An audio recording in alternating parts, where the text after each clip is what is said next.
Salut les amis de Des chiffres et des infos, que le grand Dieu vous bénisse. L'ovulation, la fécondation et l'implantation. L'ovulation. Une grossesse survient lorsqu'un spermatozoïde et un ovocyte se rencontrent. La réserve en ovocyte, cellule reproductrice féminine, est entièrement constituée durant la vie intra-utérine de la future femme. La maturation des ovocytes se produit ensuite dans les ovaires au fil des cycles hormonaux, et un ovocyte est libéré au cours de chaque cycle ovulatoire dans une des trompes de Fallope. La fécondation.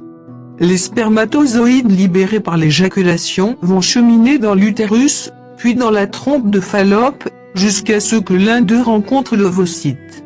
Alors, le matériel chromosomique des deux parents s'appareille. Le patrimoine génétique du futur individu est désormais constitué d'une nouvelle combinaison de 23 paires de chromosomes, héritage de ses parents. L'embryon va pouvoir se former. L'implantation, deuxième semaine post-conception. Lors de la deuxième semaine après la conception, le futur embryon s'implante dans la cavité utérine, c'est la phase de nidation.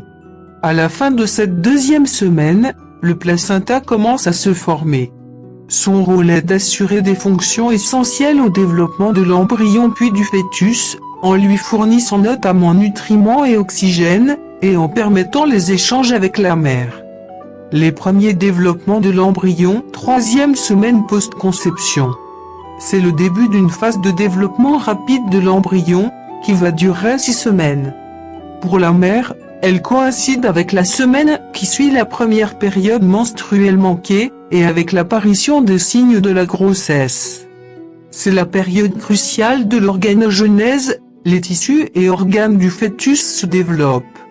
La circulation sanguine, encore rudimentaire, s'établit et le cœur de l'embryon commence à battre dès la fin de cette troisième semaine.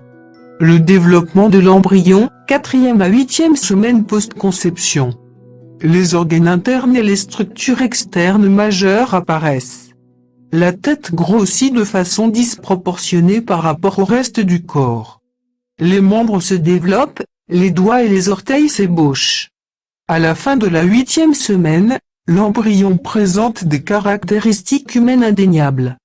Les organes sexuels externes ont commencé à se différencier, mais le sexe est encore difficile à déterminer. Le début de la phase fœtale, dès la 9e semaine post-conception. La période embryonnaire se termine et laisse place à la période fœtale, qui prend fin avec la naissance de l'enfant.